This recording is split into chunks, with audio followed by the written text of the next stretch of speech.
the Natural History Museum in London.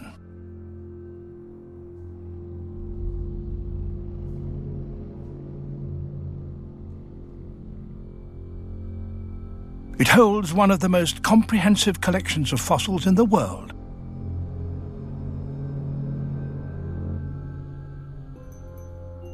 And those Mary Anning discovered are among the very best and the most important. A whole section of the museum is filled with her finds.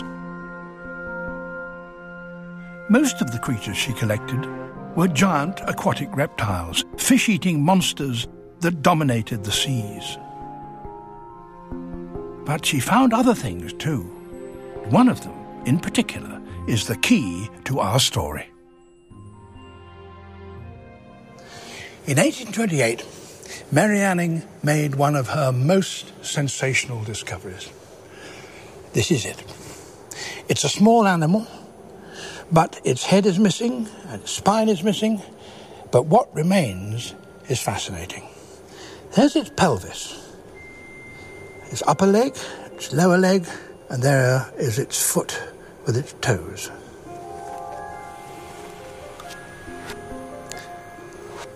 And here is its arm, which ends with a hand with fingers, except that one of these fingers is hugely elongated. It runs all the way along here. And Mary Anning probably realised what that meant. It meant that that long finger supported a wing. And as more specimens were discovered, it was realised that this was certainly a reptile with a wing, so it was called pterosaur, winged lizard.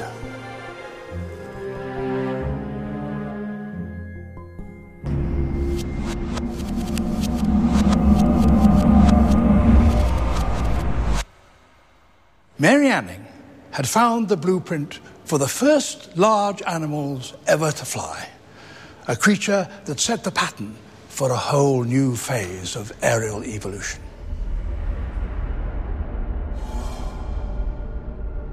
It lived 200 million years ago, at a time when the planet was very different from today.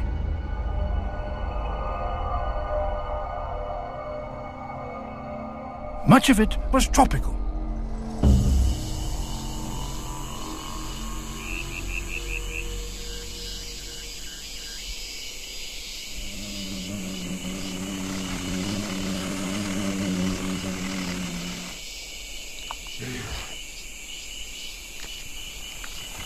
The early dinosaurs were rising to dominance.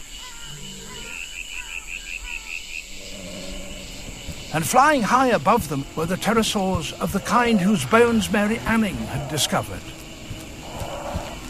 Dimorphodon.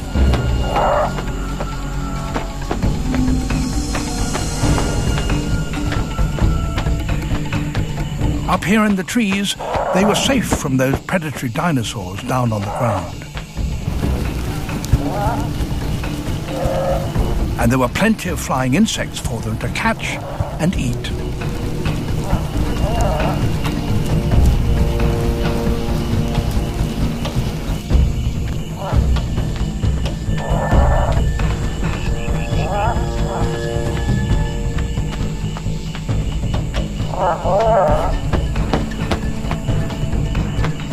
But these early flying reptiles were pioneers, and it may be that, just occasionally, they were a little clumsy on the wing.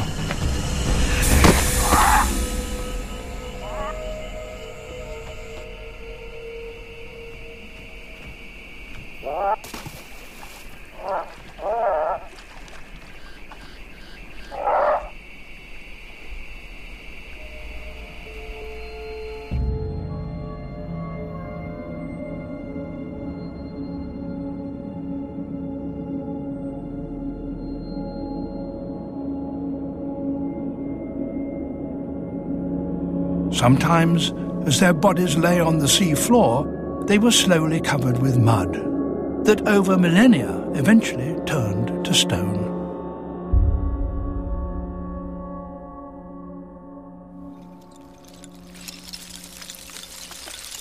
Fossils of pterosaurs have been discovered in many parts of the world, in Africa, Asia and South America. But the very first were found here at Solnhofen in southern Germany.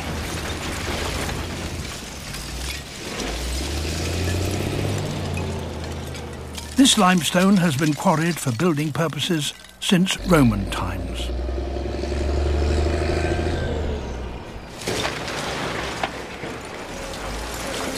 But those who work here sometimes find something far more valuable than just roof tiles.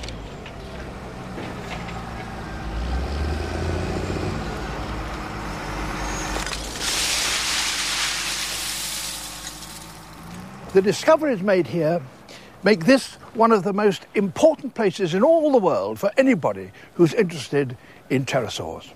And the perfection of their preservation has enabled us to unlock many of the secrets about how these wonderful animals flew.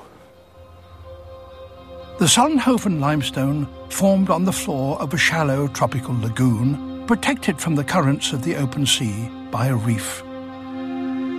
So its waters were still, and there were few currents to disturb the rotting bodies.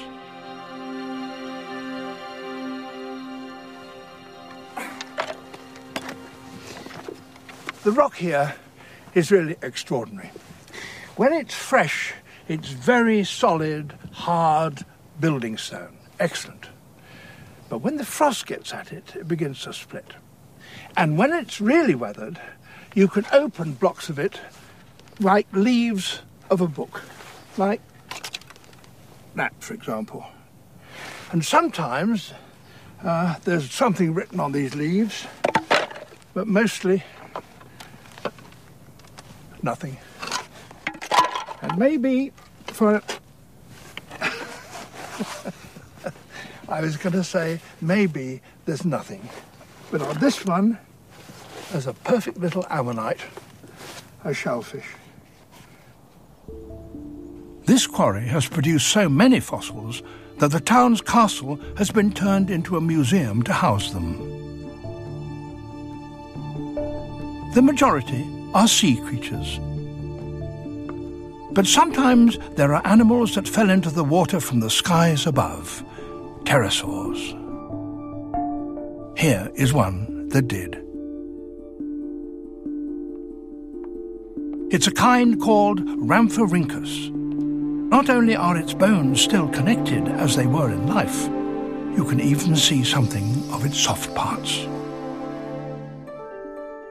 This is one of the most perfect pterosaur fossils ever found.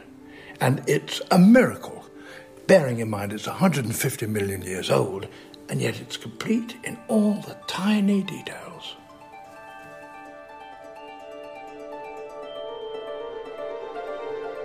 It had a long, bony tail,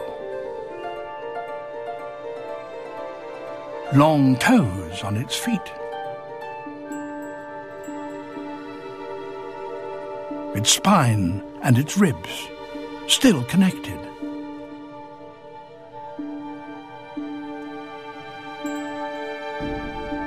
Its jaws have long teeth, which would have enabled it to snatch fish from the surface of the lagoon.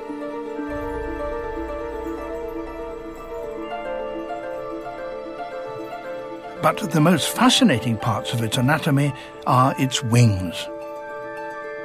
They are supported, as in all pterosaurs, by a hugely elongated finger.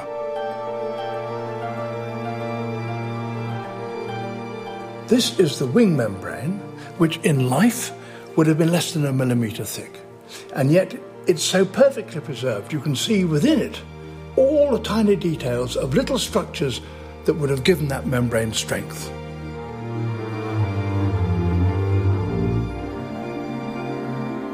There are rows of tiny fibres called actinofibrils, which may have given it precise muscular control right across the wing surface. You can also see from this fossil how pterosaurs managed their wings when they weren't flying.